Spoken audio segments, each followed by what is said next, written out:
Hello, everybody. Welcome to another episode of the College Football Tailgate with me, College Football Jim. It's damn right. Listen to me, baby. Joined, as always, by my co-host, one Eric at eTop21 Sports on Twitter. Follow him on everything because he's fucking awesome. What's up, Uncle Rico? How we doing? You know what? Doing good. Took a little me day. Saw Thor, Love and Thunder, or whatever it's called. Thor, Love, and Thunder. Quick review. Shockingly better than I thought. Not that serious. Slapstick comedy. And Natalie Portman's in it. A must watch. There you go. That's Thor, Love, and Thunder. So today we're talking AAC football. As always, we are previewing every single team in college football conference by conference, giving you win totals. We've done the MAC. We've done the CUSA. We've done the Sun Belt. We've done the Mountain West. And now we sit at the throne of the G5 conferences, in my opinion. It's the AAC, the American baby.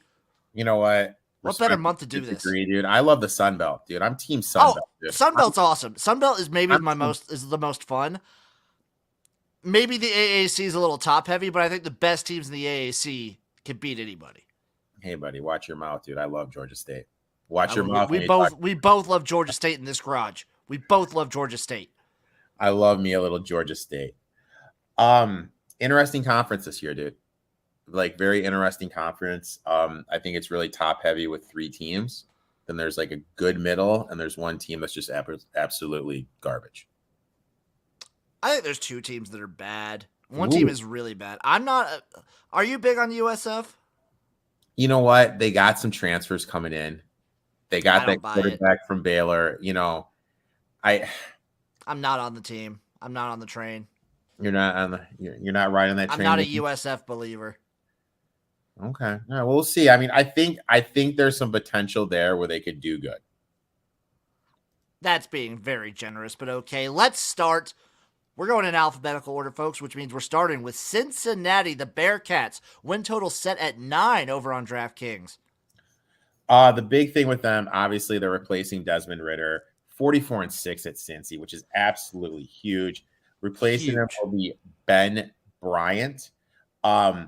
He was at Cincinnati, transferred over to EMU, led them to a bowl game last year, and then coming back for his final year at Cincinnati. So it only makes sense that he's going to be the QB1. He was okay, 2-to-1 TD to INT ratio, but overall, this is a huge step backwards from what they had.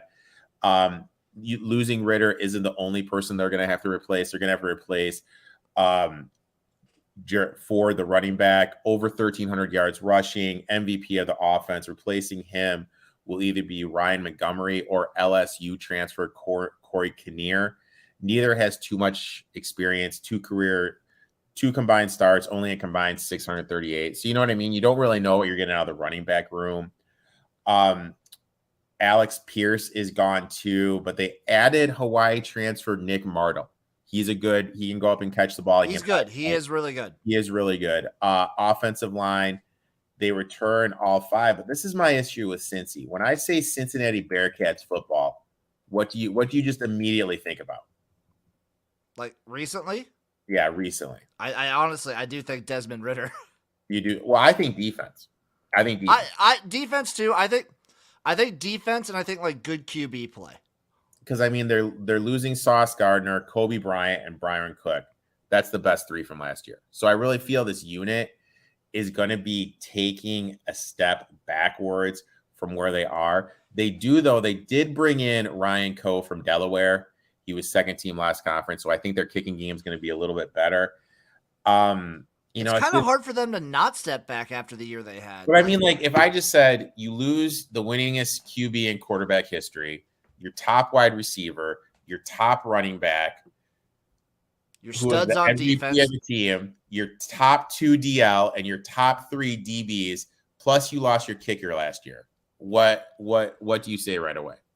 I say it's a rebuild year. Yeah. But I mean, this is going to be, does Finkel have a machine? Like, just like a machine? Or is it like, hey, I got everyone at the right time, they all panned out? So I think it's a little bit of both. I think it's He's building into a machine, and I think Cincinnati has the capability just because it's it's the second biggest school in Ohio when it comes to football, which is massive for a state like Ohio. Like, obviously, they're not competing with Ohio State, but they get like a good crop of talent. It's interesting to me to see kind of how they do this year, to see how Fickle can do with that sort of pipeline that he wants to have there, especially with them moving to the Big 12. If there is a Big 12 next year. There will be a Big 12. Okay. All right. I think the Big 12, even as it looks going forward, is still like a strong enough conference to make it. Do you think they're going to combine with the Pac-12? Because we have a lot of Pac-12. We didn't touch on it last week. There's news. There's a lot of news. So we didn't talk about the UCLA USC move. I've talked about that enough, and we both think like, yeah, it's whatever. I think Oregon and Washington are next. Yeah, I could see Oregon and Washington, because if you look at it, if you had to guess this is going to blow your mind, what football school of the Pac-12 spends the most money on their program? It's Utah, isn't it? Washington. Ooh, wouldn't have thought that. So I think Washington and Oregon are going to go to the Big Ten. I think so too. I think Colorado goes back to the Big. So I think at that point, if that does happen, if Oregon and Washington go to the Big Ten, I think the Big 12 then should and probably will absorb Colorado, both Arizona schools, and Utah. Yeah, I think that's I agree with you. I think that's what we'll bet. And that'd be a pretty strong conference in and of itself.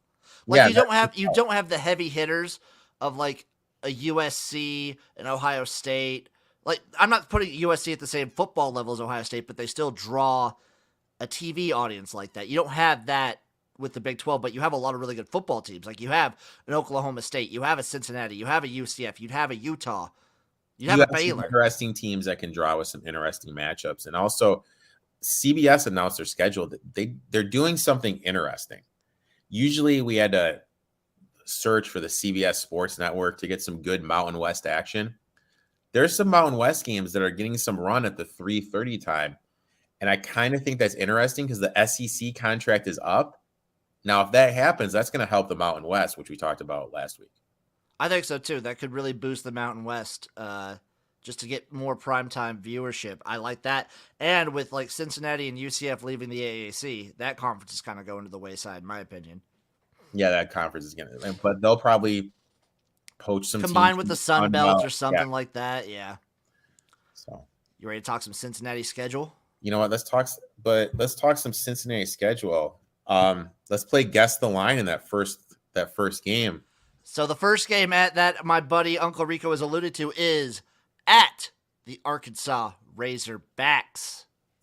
Guess that line, Jim. Arkansas -4. Arkansas -7. That's a lot of points. That is a lot of points. But Arkansas.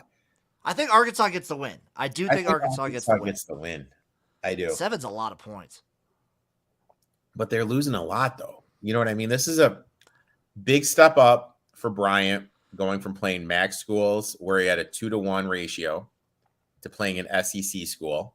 An SEC school who, by the way, I am pretty high on Arkansas this year. Yeah, I mean, it's, and they're only returning 5 starters on defense. 5 starters on defense, dude. That's a lot, dude. I think that line might come down, though. People might remember Cincinnati did just play for a playoff. That line might come down closer. I think Arkansas could easily cover the 7. I would hope it gets under the 7, but I think I like Arkansas here, and I can see it going down to like. I can see it going down to 5.5, as low as 5.5. But I can see it going ballooning all the way up to 10, possibly 2. I mean, fuck. I would definitely take at this point where the line is. I'll take Arkansas, but if it gets to 6.5. I would take Arkansas. I mean, I would need to be getting double digits to take Cincinnati. Yeah. That's a win for Arkansas either way. Then they get Kennesaw State at home. That's a win. Nice little dub there. But then they play Miami of Ohio. I think that could be an upset alert game. I think here's my thought. Miami has the best quarterback in the MAC. A lot of it depends how quick this defense gels and if Bear Bryant's really the guy. If he's not the guy, this offense could struggle. I think Cincinnati wins in a shootout. I think their offense is still really good. I think the fact that that offensive line is sticking together helps the fact that they are bringing in a new quarterback that helps them a ton. I think Cincinnati wins in a potential shootout. Like maybe they win 48-30. Okay. All right. Or So we'll maybe give not them the that win. not that high, obviously, but like maybe something crazy. Like a 35-28, something like that. Yeah, like a 35-28, 30, even 35-21 I could see. Yeah. Next up, what were you gonna say? Oh no, I'll give them the win. I'll give them the Okay, win. I'll give them the win too. Then they play Cincinnati. Sorry, then they play Indiana at home. I'm down on Indy. I mean, I'm also down on Indiana this year. I think Cincinnati's the better team. So we have them right now 3-1. Yep. Going into Tulsa. Tulsa's a little down this year. I'm going to give them the Not win. an easy place to play. Definitely not an easy place to play, but I'm going to give them a win. I'm going to give them the win too, but this is by no means a guarantee. You don't come into Chapman Stadium and face the Golden Hurricanes lightly.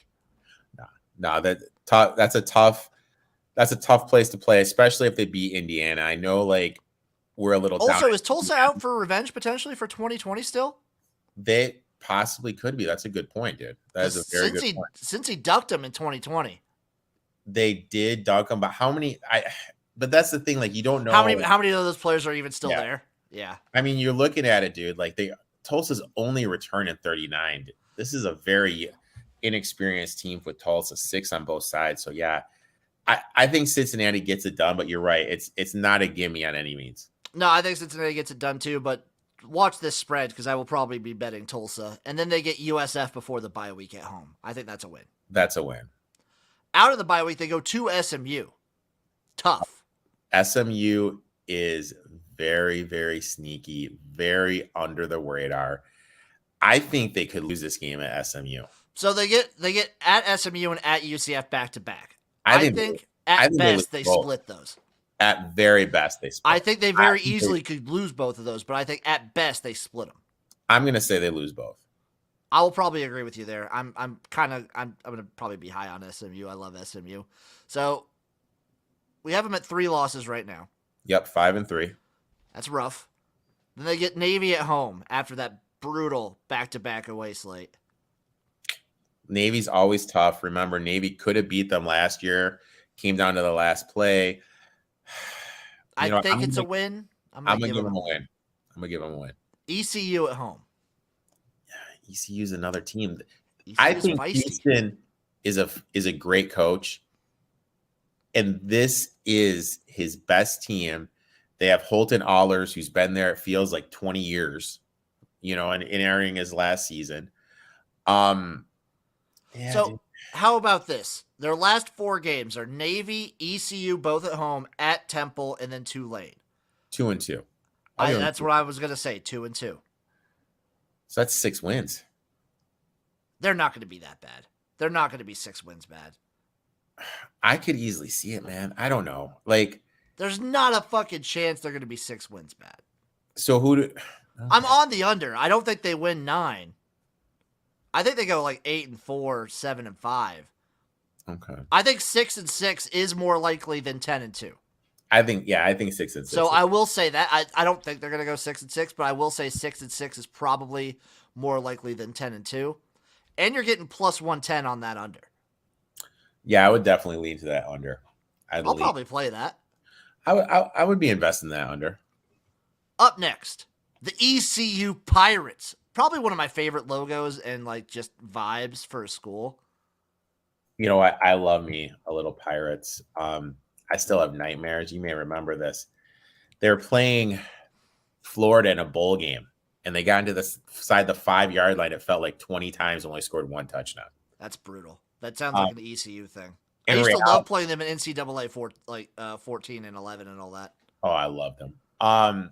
Returning 50, dude. 7 starters on offense, 8 starters on defense. Holton Ahlers, as I said, finally entering his senior season, and this is shaping up to be his best yet at ECU. He's basically been the starter since he was a freshman. Kean Mitchell is taking over as RB1. He closed out last 3 games as RB1. The thing is they're losing Snead, top wide receiver. They added Whitestead from Toledo, Jalen Johnson from from Georgia. But the big thing is CJ Johnson, who is suspended at the beginning of May, indefinitely has been reinstated. He's going to be their number one, which is absolutely huge for the That's offense. a big get. Offensive line returning 4, adding two FCS transfers and a transfer from West Virginia. So you know what? In my eyes, that's basically like they're not losing anybody. I'm kind of with you there. This is also a team that's been clawing up. Like they've been getting better and better consistently every year, I feel like. Just like getting 1 win more or 2 wins more here or there. Like this team is on a consistent hill. Improving the last couple of years since every year Houston's been there. This is his fourth year they've improved. They've had a senior quarterback. If they have a chance to make it to the title game, this would be the year. My worry, however, is going to be the defense. Back 4 took a big hit, losing All-American conference safety DJ Ford. They lost Jaquan McMillan, who was one of their best cornerbacks. They lost Bruce Brivens, second team All-American conference, and they lose Miles Berry, who was their third tackler. If this defense team was just a little bit better, I think they'd have some value to possibly like be that dark horse that makes the you know what I mean, a value play to bet a future to make the conference champ, to win the conference. Excuse me. I am going to put a little bit on them. I'm going to sprinkle a little something on. Little sprinkle. What are their odds? Head over to Little Bet Online. Plus 20-1, plus 2,000. You know what? That is it. That's juicy. That is really, really juicy. You know, it's worth a dabble. You know, you got a senior quarterback. A team that's shown improvement, a coach who's looking good, and their schedule, not the easiest. That's the hard part. I mean, they do get UCF and Houston at home. They do have to play at Cincinnati. So, you know, that it could be worse. It could be worse, but when you kind of look at it like that, not the best, not the worst, kind of middle of the road. Their out of conference is kind of tough too. So their win total is set at 6.5. And right off the bat, they play NC State. NC State, I think they could get that though. I do think they can get that upset. I'm going to give them the loss there. Jim, guess the spread. What is it? NC State like -10. Oh my God, we have a winner. We have a winner. Look at you. I'll take ECU outright. You know what? I'll take ECU plus the points, and I'll put a little sprinkle on that. I'll do the same. I will do the same, but I'm gonna mark that down here as an L. I'm gonna take an L too. ODU and then Campbell, the Camels, come into town 2 weeks in a row. They'll get 2 wins. Campbell, first half covering machine last year. Remember that first half covering machine. They were awesome. But they'll get 2 wins there. I'm with you there. Then they get Navy at home. You know what, dude? I'm just down on Navy this year. I am pretty. They just haven't figured it out. They're trending in the wrong direction. They've been on a downward swing for what feels like the past 3 years. Yeah, but you know, they have a good coach who always kinds of BS's his way to the win, but I don't think they get it here. I don't think so either. Then they go to USF. I think they get a win there. Between USF and Tulane, I think they split these. I'm with you there. So they get back-to-back road slates at USF and at Tulane. I think they go 1-1 as well. So we have them at 2 losses at the moment. Then they get Memphis at home.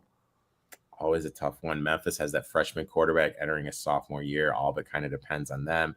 Memphis is a little bit of a sleeper team too, but you know what? They're at home, so I'll give it. I'm going to give them. So they going into their bye week, they get Memphis, UCF, and at BYU. I think they win one of those. That's 1 win, correct?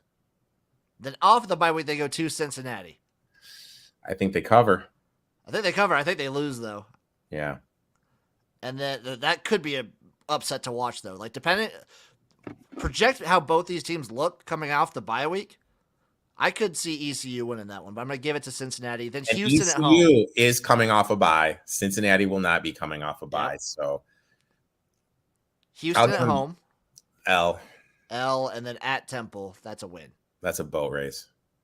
You're really low on Temple. Man, that sucks for Temple because Temple used to be really good like just 3 or 4 years ago. Like a couple of years ago, but they're going to be bad this year. I'm talking like UMass bad. Yeesh.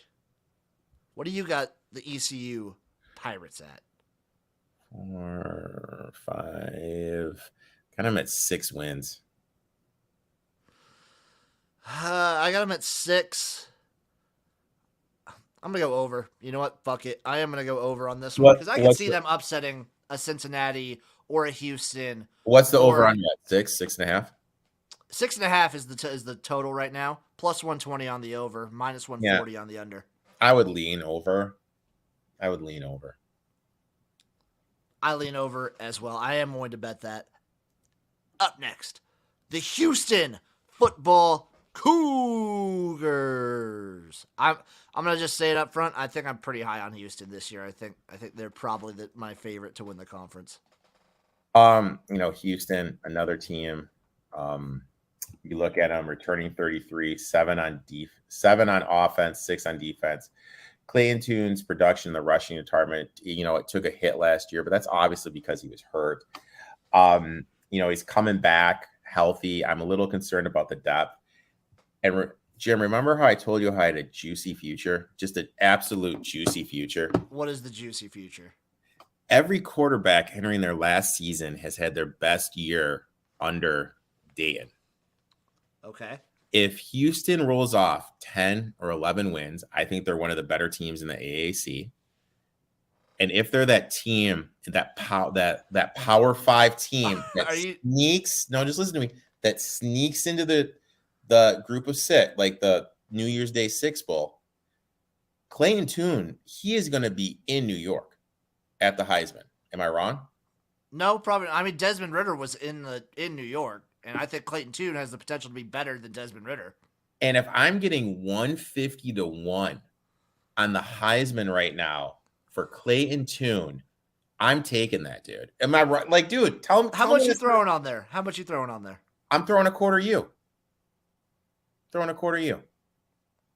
Okay. Tell me that's not a solid bet, dude. I'll throw a lunchtime bet on that. By that, I mean however much I usually spend for lunch, which is $20. I'll throw 20 on that. But am I wrong? Is that but you know what I mean? That's a high risk, low reward, and you have a scenario where that can hit. I like it. I like the chutzpah. And this is what we do as bettors. We find one of these absolute insane numbers, and we say, hey, we're gonna bet this because we can play out a scenario in our head where it hits. Let me get some fucking. You talk a little bit. I'm gonna bet this right now. Tayswan Henry returns as a starting running back. They do add a transfer from USC, Brendan Campbell. Great room. They lost their second and third wide receiver and their starting tight end. That's big, but they do have Tank Dell coming back. He is one of the nation's best wide receivers. So they have the chain mover. They're bringing in 4 transfers from group of 5. Offensive line, you know what? There'll be some issues. They lost their center, their left guard, and right tackle. They're only returning 2 starters. That's going to be the weakness of the offense. Defensively, they're returning a lot on the defensive line. Last season, they rotated 10 players in some games. They're losing their best 2 and a combined 13.5 sacks. Linebacker room, you know what? It's kind of hard because they changed their system. They play more of a 4-2-5 now, so the linebacker room really isn't that big. They did lose a lot. Secondary, they're losing they lose Jones and Williams, which is big. But I will say this, dude. You look at this team's schedule. Tell me the schedule just doesn't set up great for them. Their schedule kind of lies out like a nice domino set. Yeah, they avoid Cincy, avoid UCF. I mean, they will have some issues on the O-line and defensively, but their out-of-conference schedule is like nothing as well. It's not that bad. I mean, they play a down UTSA, Texas Tech, God only knows, and they play Kansas, and they play Rice. I mean, that in my eyes, that's 3-1 worst case scenario. This team is basically a lock for a New Year's. It will be very disappointing if they don't get to a New Year's 6 bowl, in my opinion. And with that being said, we're sitting at a 150 ticket where if he balls out, he could easily win this. Now, granted, I understand, Don't say easily. Don't say easily because nothing happens easily when it comes to these guys. Okay, let me say this. If he balls out, he could easily be in New York.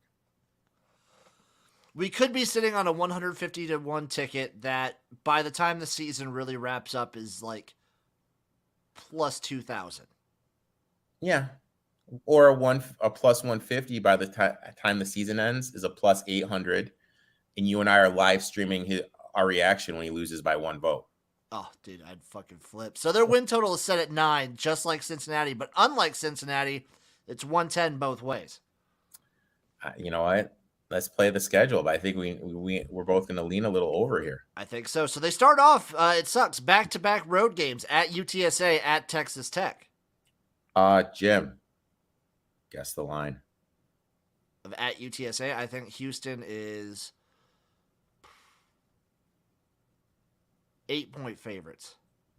5. 5. Probably a no bet for me. Yeah, a road dog, a road favorite, probably a no bet. I might take the over in that game. I would definitely lean over with the issues that Houston's going to have on defense and UTSA. We already went over their concerns, so I definitely lean the over here. But I think Houston's going to win this game. I think Houston is going to win as well. But then at Texas Tech, call me crazy, man. I'm not that high in Texas Tech, dude. It wouldn't surprise me. They could win this game. It would not surprise me if Houston won. Like it wouldn't surprise me if Texas Tech won either, but I would probably lean Houston. So I think Houston wins. I concur.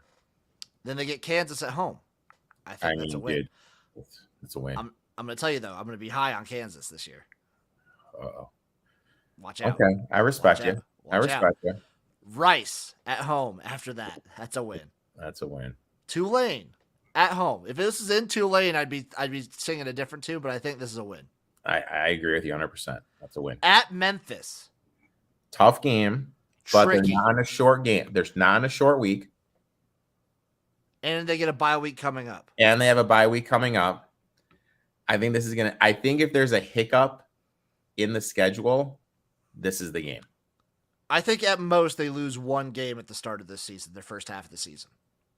I agree with that. Let's just say they lose one right here. Let's say they lose one. Okay. Off of the bye week, they get Navy. At Navy. Huge to have the bye week. Whole week to prepare. Huge to have the bye week. So I'm going to give Houston the win. USF at home. USFF coming off a bye. I think you and I kind of differ on this team. I think this team could be a little better than advertised, but I'll give them a win. It is a fucking perfect spot for USF to get them in between Navy and SMU. Like that's the time to jump them. So I think this could be a situation where USF gets like a cover, but I don't think USF wins. I agree. At SMU. Another tricky place. This is a tricky game. Probably their toughest game of the year. I agree. I could see him losing this, to be honest. Let's be a hater and say they lose. Okay. So we have them at 2 losses. Yep. Temple up next at home. Win. 52-3 win.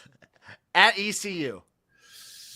I think that's a win. That's a win. I think that's a win. That's also a tough one, though. Yeah. Tulsa at home. That's a win. Also tough. Don't forget, but that's a win. I have them at 10-2. Yeah, that's right. I feel like that's being conservative. 10-2 being conservative. I'm on this over hard. I like this over too. What is their conference odds? Yeah, their conference. Their conference odds. So they're the second favorite to win the conference. They are plus 225 over on Bet Online. You know what? I have a different team I like. I'm going to bet to win the conference. I wonder if we have the same team. You know what?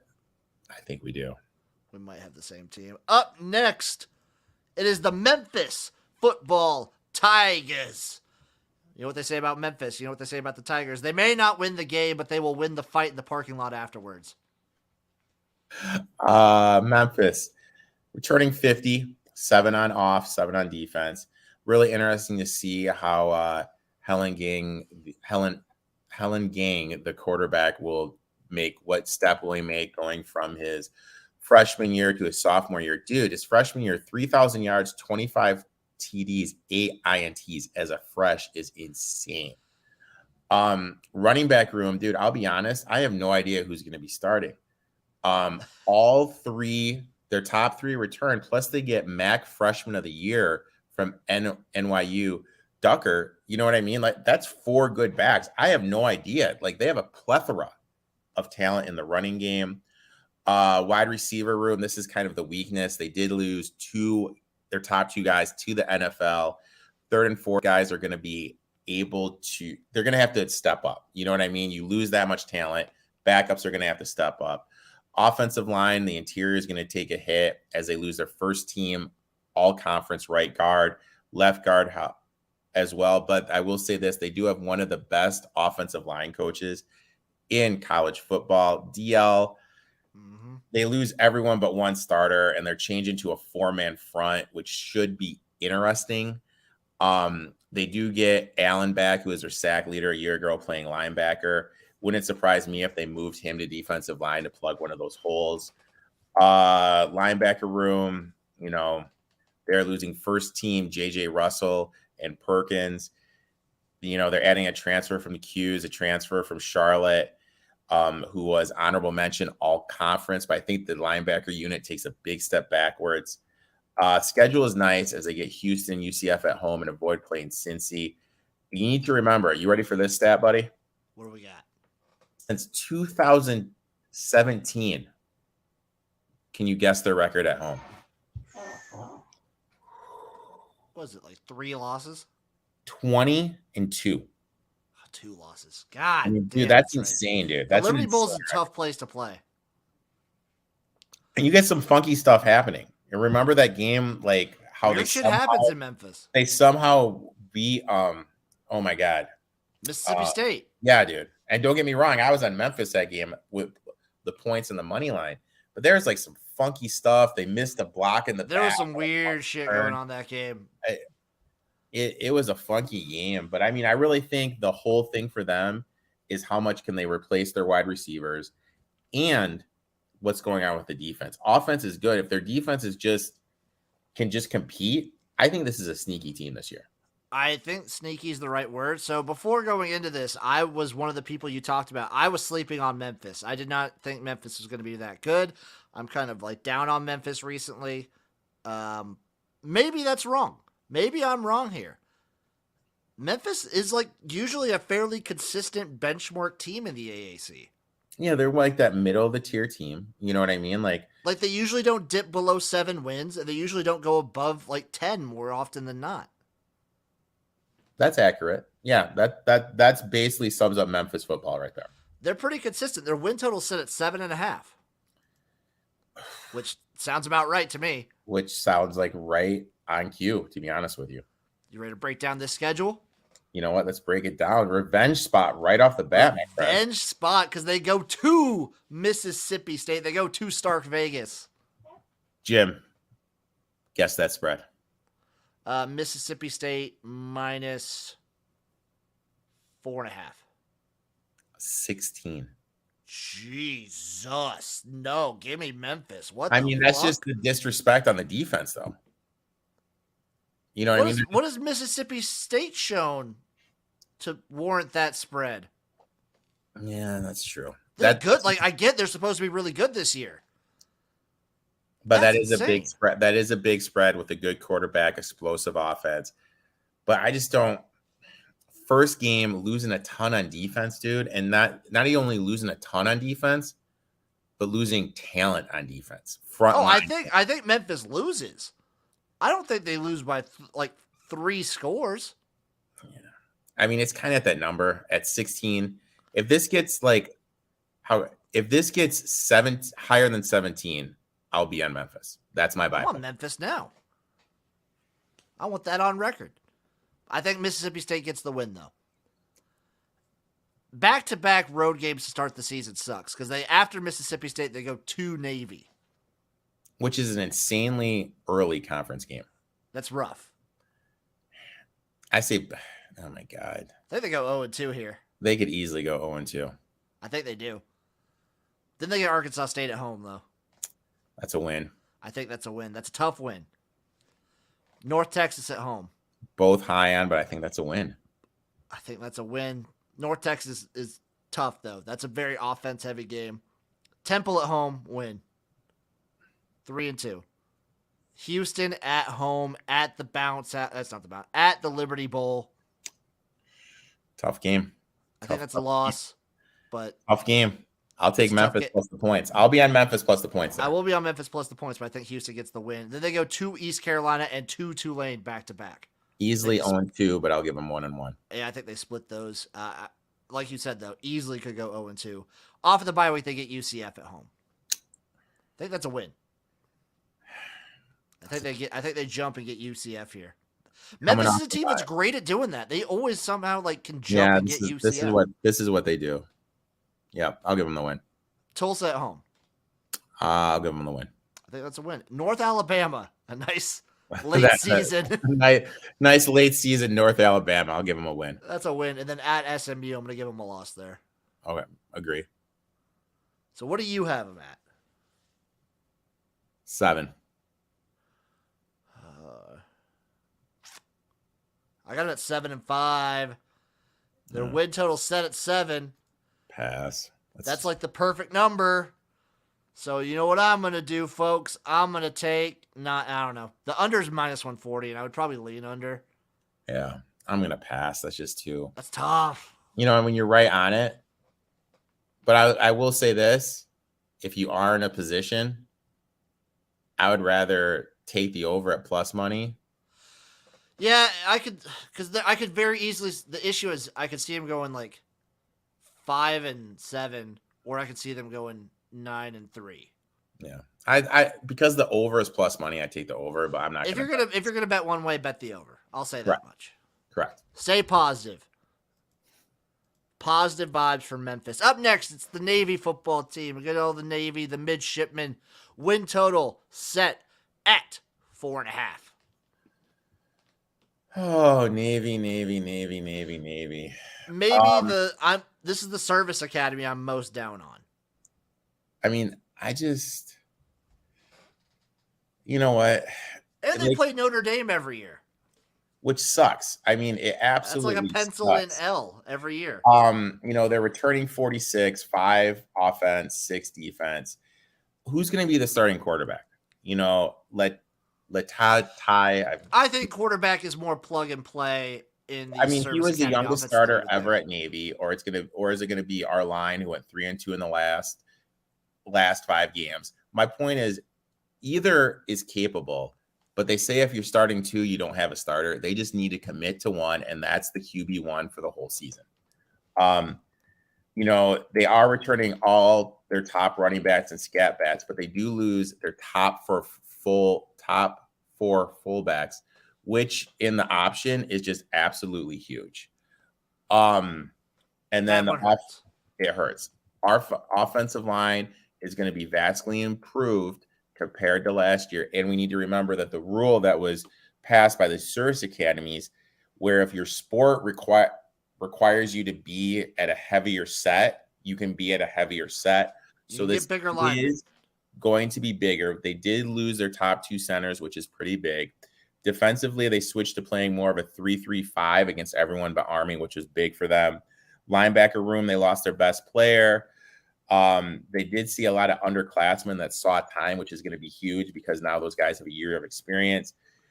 Defensively, they did lose in the secondary their best cornerback and 3 other players. This could be the worry part on the defense. They only have 5 games. It will hurt. They have young guys that were forced into playing time that have experience, which will help. I think they could be slightly better than last year's 4-8 team. And, if it's Navy, it wouldn't surprise me if they messed around, won some games they shouldn't, and somehow snuck into a bowl. I think Navy could be sneaky. I think maybe this is the time they do it where everybody's low on them. It's been year in and year out of Navy, they'll come back. They'll bounce back. They'll get to a spot where they're winning 8 games because Ken Niumatalolo is a good coach. And I'm not going to say he's not because he's a great coach. But maybe this is what it takes. Maybe it takes everyone being down on Navy for them to fully bounce back. Yeah. Because I'm down on Navy. And I don't think I heard you mention the fact that the cut block rules changed too. Oh, yeah, I totally forgot about that. Cut block can only be done inside the tackle box, which is going to be completely different because you can't get those down the field. So I expect a lot of those to be called, especially in the first games with these triple option teams. But, I mean, they played Delaware the first game. So, I mean, it's really Don't you sleep on the Blue Hens. FCS powerhouse. No, they're not. They're just a fun team. I would play guess that spread, but since it's an FCS, there is no line out right now. Well, there'll be one week 1. There will be one. I will make one if there's not. There will be, right? There's going to have to be. Oh, there'll definitely be a line. Yeah. They don't have it out. They don't like waiting on those ones. But I think Navy gets this win, obviously. I love Navy here. Up next, they play Memphis at home. I think they can get the win here. I think we gave it. I think we gave the win. We did. I think it's just them catching them at the right time. Early, and it's a back-to-back road game for Memphis. It's perfect spot for Navy. Then they get a bye week. Then it's ECU. I think that's a loss. I think that's a loss as well. Then it's at Air Force right after that. I think that's a loss. I think that's another loss. Then they get Tulsa at home. I'll give them a win. That's a 50-50 game, in my opinion. I'm going to give them a win at SMU. Okay, I'm going to say this. Between SMU and Houston, they're going to win one of those games. That's being generous. I'm going to say they go 0-2. All right. Temple at home. That's a win. Yeah. At Cincinnati. I mean, what's their over-under at? 4.5. Because look at Cincinnati, Notre Dame, UCF. Yeah. Army. So Notre Dame, it's at a fucking neutral site, too. So they get at Cincinnati, Notre Dame at a neutral site, at UCF, and then Army at a neutral site. So that's basically 3 games in a row. That's such a brutal end of the schedule. Yeah. The reality of the situation is this. Best case scenario, best case, they win one of these last 4. So if you're not, they need to be at 4 for you to have any hope for these last 4 games to hit that. I don't see it, man. I'm on the under here. I'm under 4.5, minus 125. That's still in the range that I'll take that. Yeah. But it's, it's one of those one. I kind of. The crazy thing is though, it's fucking Navy. I could see them beating Memphis. They should have won Cincinnati last year. They had Cincinnati on the ropes. They should have beat Cincinnati. There's going to be Air Force and Army fucking boat racing though. Oh yeah, for sure. For sure. And those are usually super competitive coin toss games that they're just not in. I would lean over, but I mean, you're right. You're completely right with what you're saying.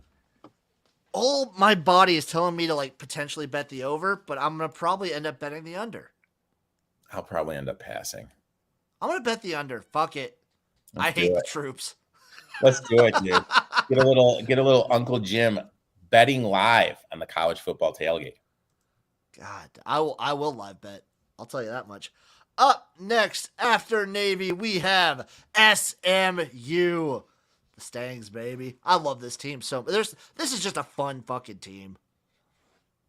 You know what? Win total set at 7, by the way. I like this team a lot going in this year. I think this is a little bit of a sneaky team. Returning 59, 6 on offense, 7 defensive starters. 10-1 to win the conference.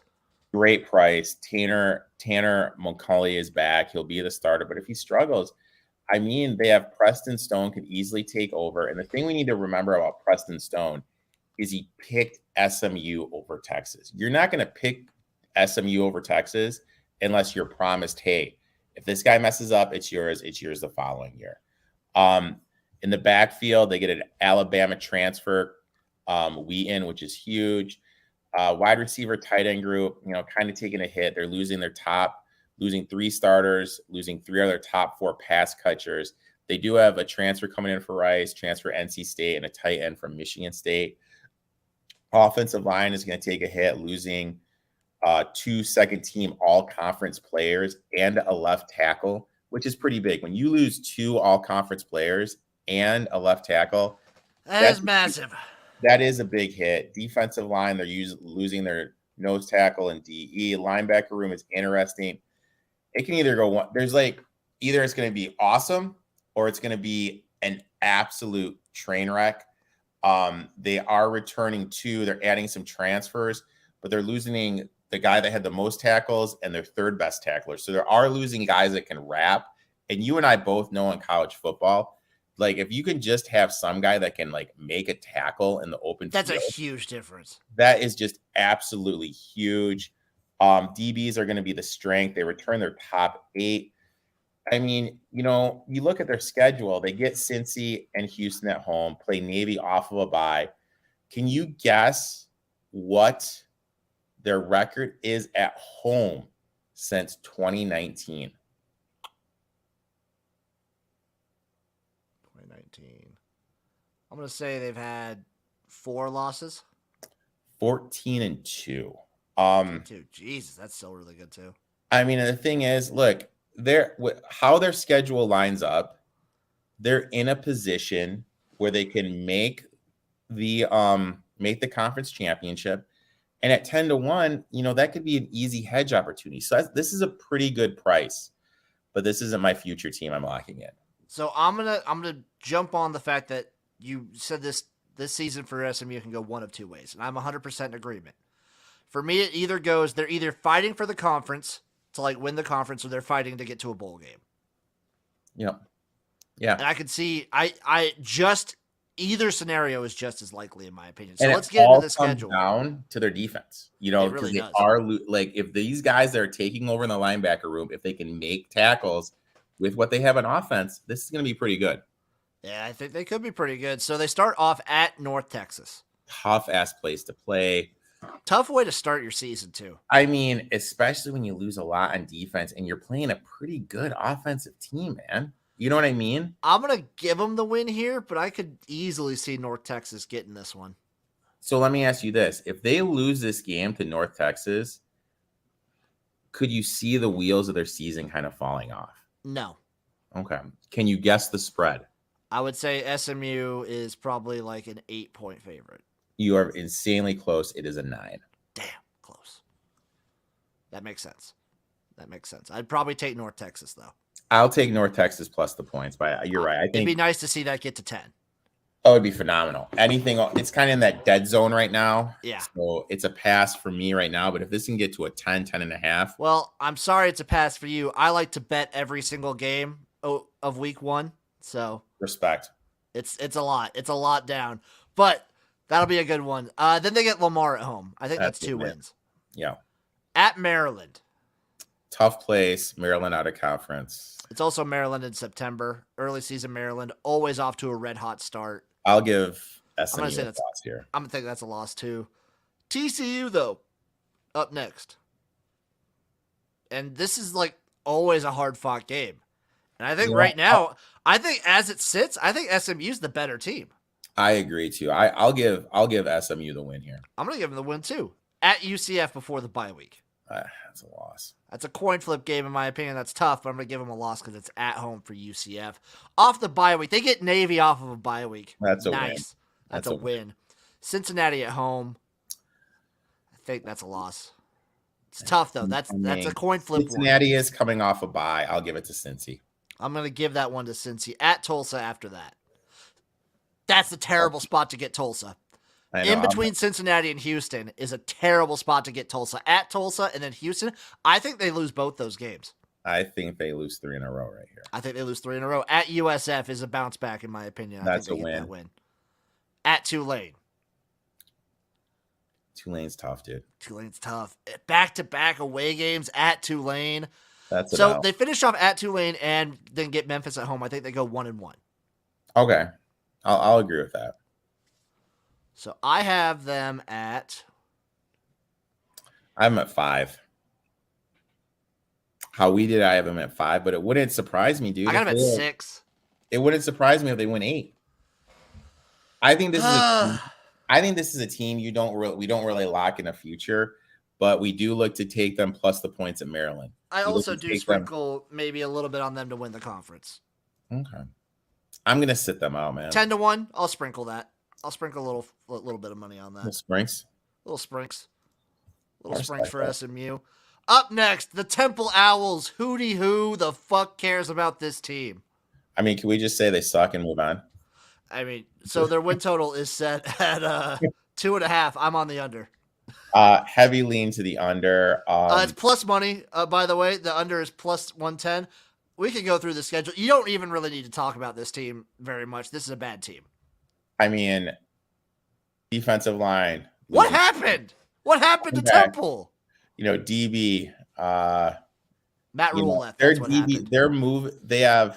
they added a transfer. They're moving a running back to the DB room. The running back, they're losing 3 out of the top 4, but they added a Texas A&M transfer. They're just bad, man. They like the only thing that Temple has is they have the best kicker in the conference.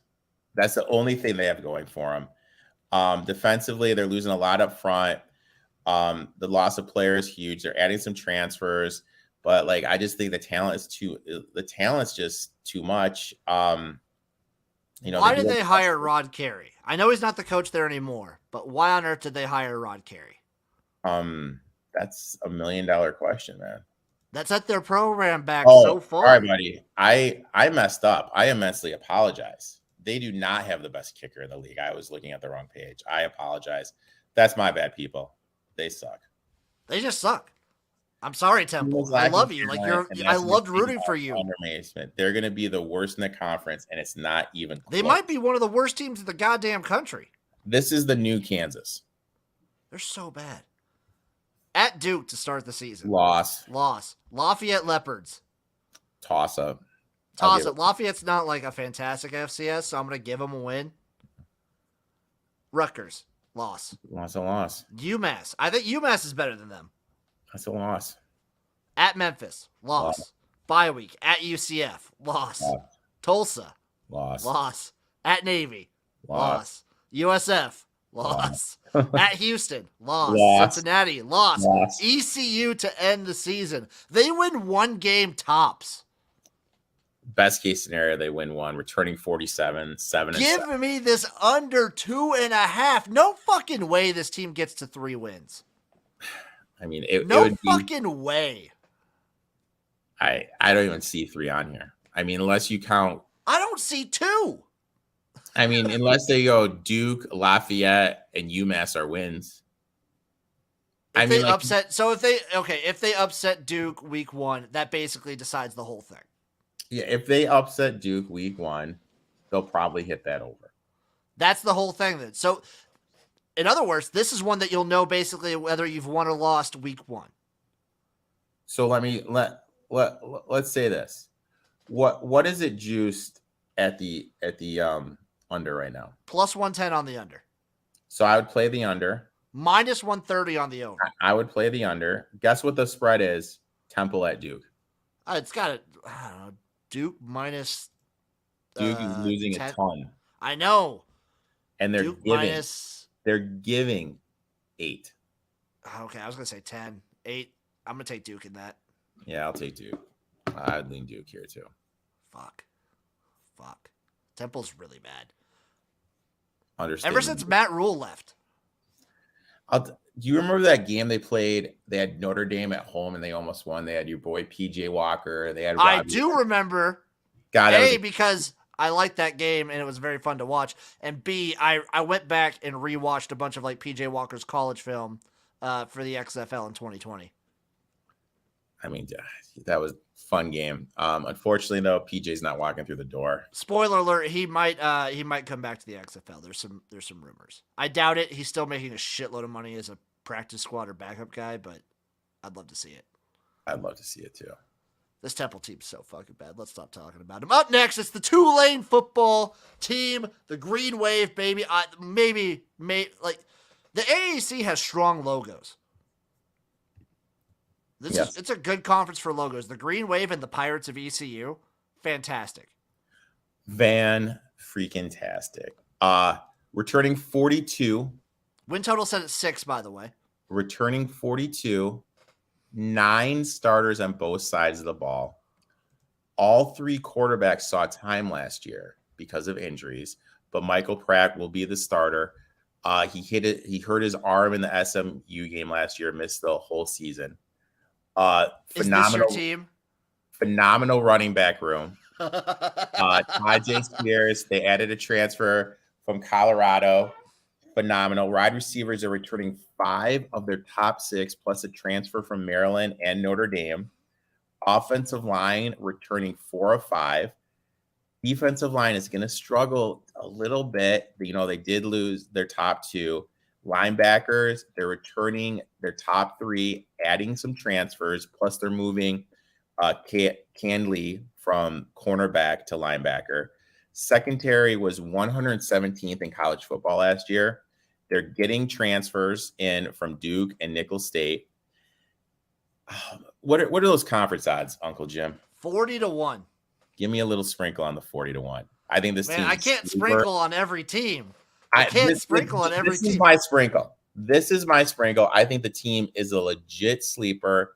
They lost 5 games by a combined 9 points. So you have to think they're due for those games to go in their favor. Plus, they're due for some positive turnover regression. And they have insane playmakers on offense. Give me Tulane 40-1. Their schedule ain't bad either. Like, it sucks to get Cincinnati and Houston on the road, but you're not playing any of those great teams. Like, never mind. That end of the slate is pretty brutal. End of the slate's brutal, but here's the thing. If I'm in a position if I'm holding a 40-1 ticket and they're undefeated in the conference going against UCF, which is a possibility, or they have 1 loss, I'm in good shape here. Yeah, it's true. It's true. So they start the season with UMass. Win. Nice. Win. Alcorn State. Win. At Kansas State. Tricky game. Kansas State's always like one of those teams that drops these kinds of games unexpectedly, though. I will say I'm very high on Kansas State. I think what Chris Kleiman's doing there is incredible, and I do think Adrian Martinez as a transfer adds a lot to that offense, especially the way they want to play. Bias right there talking? No, because I hated Adrian Martinez at Nebraska. Okay. I do think he works better for what K-State wants to do, though. All right, so we'll give him the loss there. So they're 2-1. I think that's a loss. Southern Miss. That's a win. Give them a win. 3-1 at Houston. Tough game. I could see it. I could see it playing out. That's a loss. I would probably play the over in this game. That game screams over to me. I like that. I think it's a loss though for Tulane. All right, so I'm at 3-2. ECU. 4-2. That's a win. I think that's a win. That's tough though. That's tough at USF. You know what? You're not that high in USF. That's a win in my book. I think that's a win. Memphis at home. That's a win. I think that's a win. Out of the bye week at Tulsa. I think that's a win. The fact that you don't have to Tulsa is at their best when they're sandwiched in between teams. Yeah, Tulsa's the team, you play the spot, not the team.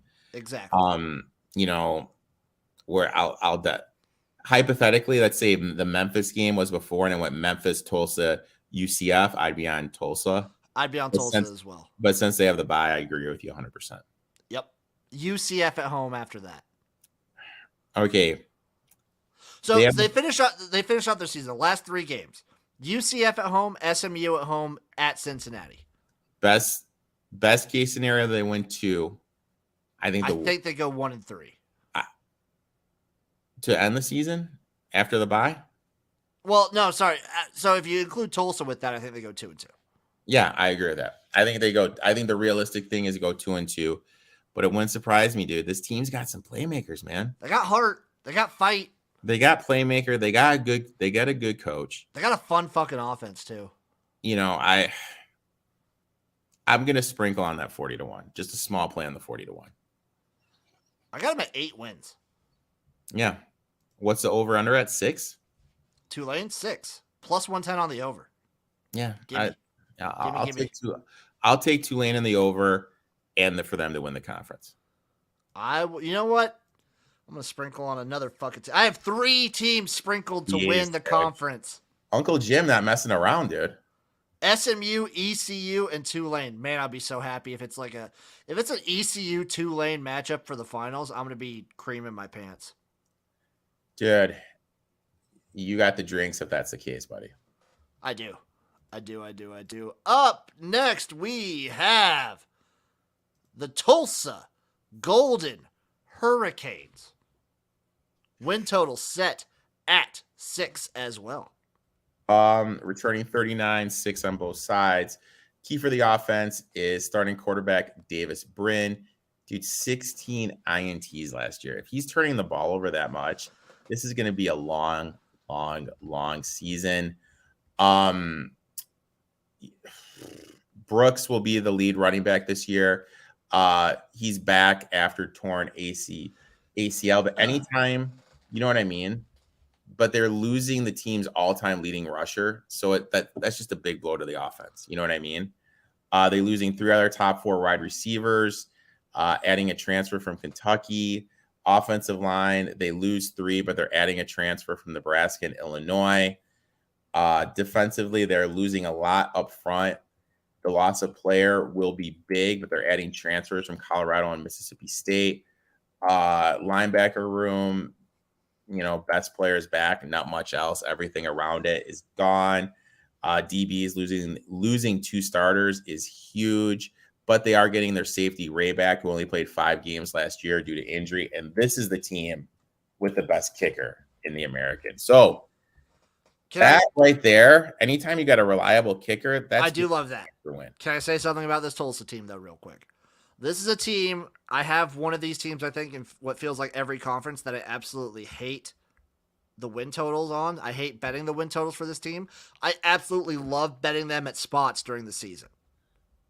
They're my favorite team to bet in a spot. I agree. Tulsa is maybe my favorite team out of all those teams to bet in a spot. I agree 100%. There's certain spots you can just bank on this team. And, there's a couple on the schedule we've already mentioned. God, I was so close when they almost upset Oklahoma State. I'm still pissed off about that. I'm still pissed off they're not sponsored by Polo anymore. I'm still pissed off they didn't get a chance to win the AAC 2 years ago. That's a fair point. Yeah, That's some bullshit right there. Yep. Starting off the season at Wyoming. We're both down on Wyoming. I think that's a win. Up next, NIU at home. That's a win. NIU. If this was in Illinois, I might give it to NIU, but in Tulsa, nah, give me Tulsa. No. Jacksonville State. Win. At Ole Miss. Loss. Where does Ole Miss get them?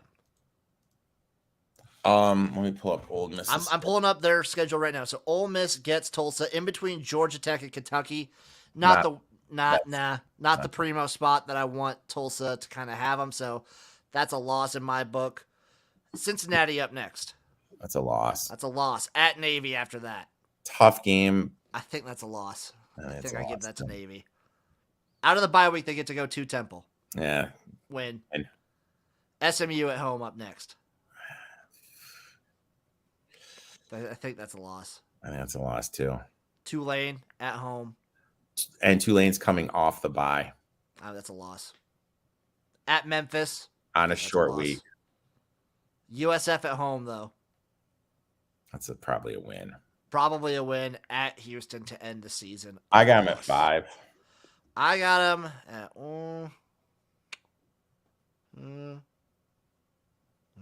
I got him at 5. Win total set at 6. Plus 100 on the over, minus 120 on the under. I lean under. I'd lean under. I could see them dropping one of those games as well more often than I could see them upsetting one of those other games. Yeah, I'd heavy lean to the under for me. Yeah, minus 120. Still not bad. Those aren't terrible odds. Not bad at all. Okay, up next we have the UCF Golden Black Knights. Win total set at 8.5. You kind of notice the win totals, like you said, kind of split up the tiers of this conference. Yeah. Like at Cincinnati, Houston, and UCF, and then there's like a mid of the pack, and then there's Temple. Yeah, and Navy's kind of down there too in South Florida, but Temple is real bad. So returning 46, 9 starters on offense, 9 starters on defense. Gabriel did transfer to Oklahoma. Open competition between Mikey King and Joey Gatewood, and Plumlee from a transfer from Ole Miss. I think Plumlee wins it. I think Plumlee wins it as well. Yeah. His legs, he's like perfect for a Gus Malzahn offense. He's absolutely perfect. This is a great guy to have in there to run the Gus the Bus offense. Running back room insanely deep, probably the most talent in the whole conference. Turning 3 out of the top 5 wide receivers. Plus, they're adding Auburn's number 1 wide receiver. Offensive line, they did lose 2 starters. Second team all-conference tackle, third team all-conference guard. But they did have a transfer from Virginia and Jackson State. Plus, they have Collins on the bench, who was a starter for part of the season until they lost their job. So their offensive line, even though they lost 2, isn't in that bad of a shape. Defensively, they returned 6 on the D line. Plus, they added 2 SEC transfers, one from Auburn and one from Kentucky linebacker room. This will be the weakness. They lost, their top 2 from last year, but they did add Terrence Lewis. And if Lewis adds up to the hype that he entered college in, changing from Maryland to UCF, it's going to be huge. And dude, if we just look at their schedule, they avoid. It's not bad. It's not bad. They avoid Houston, and look at they don't SMU at home, Cincinnati at home, Louisville at home, Florida, dude. They don't leave Florida until October 22nd. Oh my fucking god! That is true? Jesus they Christ! They're pulling a fucking FSU. Didn't Miami do that one year where they didn't leave Florida at all? They don't leave Florida until the 22nd. I mean, they might be my favorite to win the conference. How am I doing this every time? I mean, I'm gonna play that. I have to play them at plus 360 to win the conference. I hate that number, but dude, when you just sit back and look at it, this team is their stacked. schedule plays out great. They're stacked. And here's the thing we need to remember. Let's just look at the coaches. Let's just look at the coaches for a second. Out of all these coaches, who's been in the wars? Who's been deep in the trenches? It's true. You know what I mean? Who's been in those battles with Nick Saban? Not Frinkle. Not Dana. Not Dana. Not Fickle. It's Gus the Bus, man.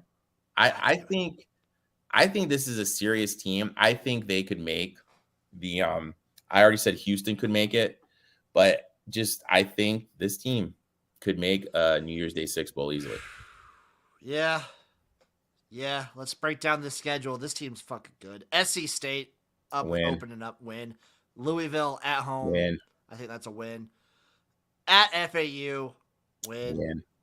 Georgia Tech at home, win. That's a win, because we need to remember with Georgia Tech, they had the option offense.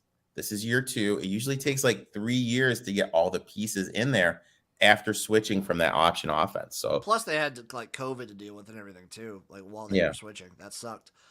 SMU at home, win. I favor that. That's a win. So they're coming into the bye week undefeated. Temple out of the bye week, win. At ECU.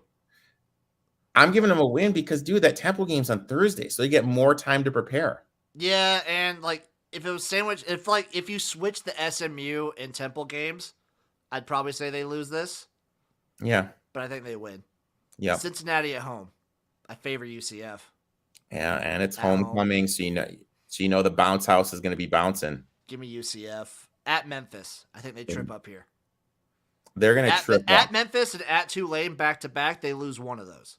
I am praying they're undefeated going into Tulane. If they're undefeated going into Tulane, I'm going to hammer Tulane. Oh, my God. I'm going to be rocking a Green Wave jersey when we're doing the college football preview show that week. Oh, fuck yeah, you are. And then Navy and at USF to end the season. 2 wins. I think they lose one game. I think they lose one game, too. This is 11-1. Give me that over. 8.5? But it's got plus money on the over? You're getting plus money on the over? Plus 100. That's a hammer, dude. I'll take the over. I'm going to hammer that. I'd be more inclined to take. I'm going to take the over. I'm not going to bet it because to win the division, to win the American is so low. I'm just going to take the over. Yeah, because if they go over 8.5, they're probably playing for the conference championship. Yeah. So in lieu of that, I'm going to actually do the same thing. In lieu of that, my over bet for them will be them to win the conference. So I'm betting 4 different teams to win the conference. So are you going to bet the win total over and the conference or just the conference? Just the conference. Okay. I'm gonna not hedge that. You know what? Actually, I probably will bet both just because I'm a fucking degen. I'm gonna bet. I think I'm only gonna bet the over. Do I do both? Yeah, I think I'm just gonna bet the win total actually. Just because it can get funky in the American, because you know what I mean. It can just get funky. I like the long shot ones I like betting long shots. I can't do a plus 360. The lowest I usually like to go for conference odds is plus 500. Yeah, so I'm just gonna bet the over 8.5, take it at plus money, and just be content with that. I'll do that too. Up last, the last team of the America that we are previewing, The USF Bulls. Win total set at 4.5. Okay. So hear me out. This might be our most divided team that we Hear have me in this out. conference. Just hear me out. Okay. Return 54. 10 starters on offense, 9 stars on defense. They're getting the Baylor quarterback last year who went 10-2 and led Baylor to the conference championship game. He was beat out in spring ball for the starting job. So, they allowed him to transfer. They're getting a Clemson transfer in the running back room. They're adding transfers from UNC and Clemson to the wide receiver room. Offensive line, they returning all 5 and added 3 Power 5 transfers to the mix. You're selling me. Defensive line. Oh my God, I lost him, dude. Sorry, man. My second screen's acting up. I lost him. Tech diffs. Defensive line. I lost him, my friend. I might be able to pull him up. USF. I got him right here. Defensive line struggled last season, got a ton better in the transfer portal. They added the Division II Defensive Player of the Year, 4 Power 5 transfers, linebacker room, top 9 are returning, adding a transfer from Minnesota. DBs, they lose 2 backups, but adding a transfer from Clemson and K-State. They added a ton of talent in the transfer portal, but the schedule isn't kind to them. They play BYU, Florida, and Louisville, plus playing Cincinnati and Houston on the road. They will be live dogs this season, but the schedule is too hard for them to make it to the conference title game. But they should be able to make a bowl, which would be a huge step in the rebuilding process. I don't know if they make a bowl. I think this might be a similar thing with the Houston, where I might bet them in spots.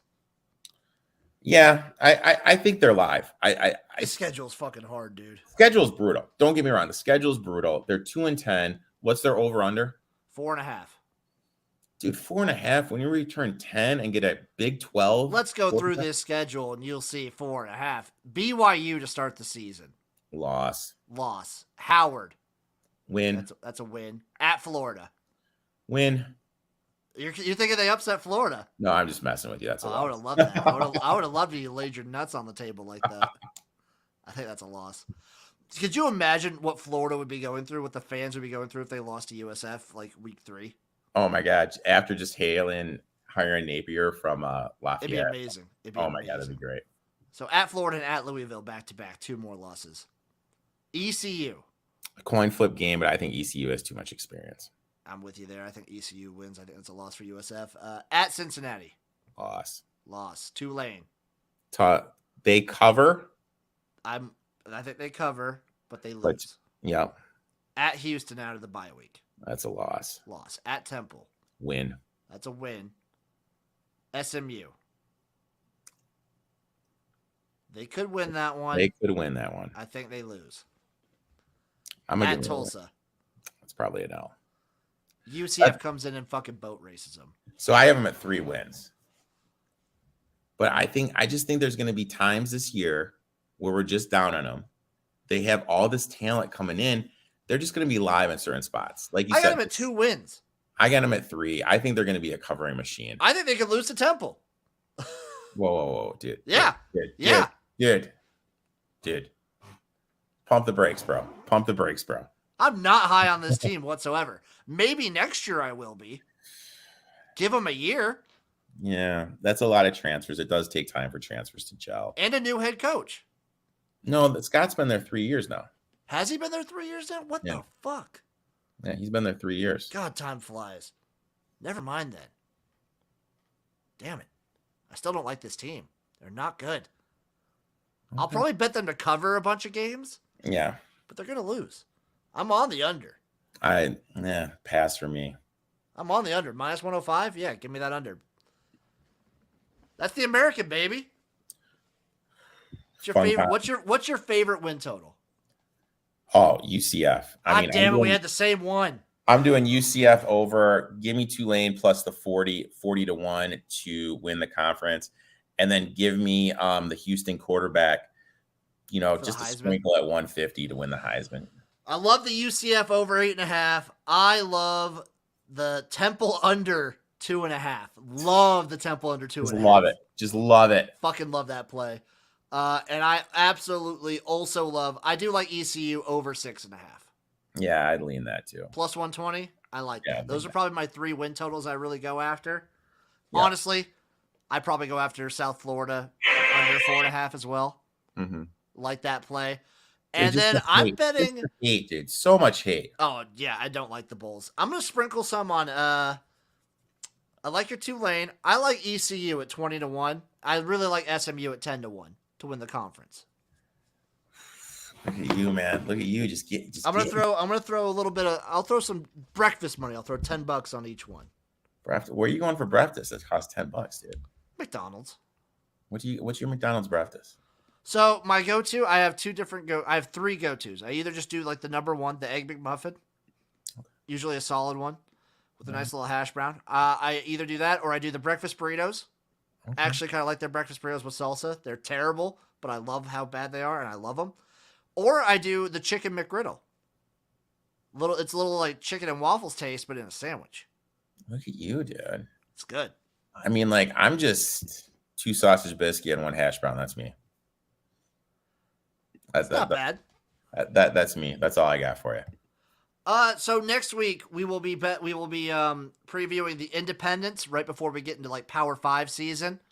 So be ready for basically a lot of UConn talk, a lot of UMass talk, and we will just breeze right over Notre Dame.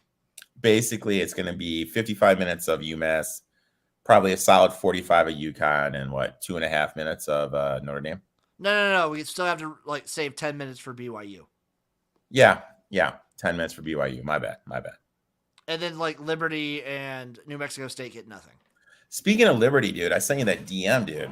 Yeah, that's fucking weird. I mean, Hugh Freeze sliding. Hugh Freeze is an animal. I mean, we'll talk a little bit more of that next week. He can't help himself. Just sliding in DMs to a girl that was sexually assaulted by one of his players. That's a very Hugh Freeze kind of move. It's go with Christ, brother. Yeah. Also, I can't hate him too much. He created one of the best images in college football history, where he's coaching from his bed. Oh, I thought you were talking about the middle finger he gave. No, where he's coaching from his bed, giving the thumbs up, the hospital bed in the fucking like booth. Yeah, what was that? His back or something? He like threw out his back or something. He was coaching in a fucking hospital bed. It was amazing. Oh, you gotta love. Like, this sport's so dumb. I love it. Gotta love good old Hugh. I hope college football stays dumb forever. You know what? I hope it does too. Because there's. I get that. So like now we're at the end of the show. We can rant a little bit. College football is changing. I hate change. Life is changing. I think it will work out. I think it will work out. Realignment comes, and it always sucks. But the game marches forward. The game's gonna be the game. It's always gonna go forward. Like as long as it stays dumb, I will love it forever. As long as they don't dare touch the MAC, which they never will, I'm here to stay. Damn it! As long as the MAC remains a source of dumb fun, you know what? I do too. My man Eric, where can the people find you? You can find me at eTalk21 Sports on Twitter, Instagram, TikTok. I have a little YouTube channel. You can subscribe to that. The eTalk21 Sports Show should be going on right after this is done on the old YouTube channel. Previewing the AFC West, telling you a fantasy football player to avoid. And our boy Gino's going to be telling you a horse racing bet to lock in for Wednesday. Get it fucking done. You guys can all find me on Twitter at XFL Jim, YouTube XFL Jim, everywhere XFL Jim. I got a lot planned for the rest of July. Give us a like, give us a follow, give us a subscribe or wherever you can find your podcast, your shows. Follow us over on Better Than Vegas. We're giving you fucking college picks left and right, every single team, every single week. Love you guys.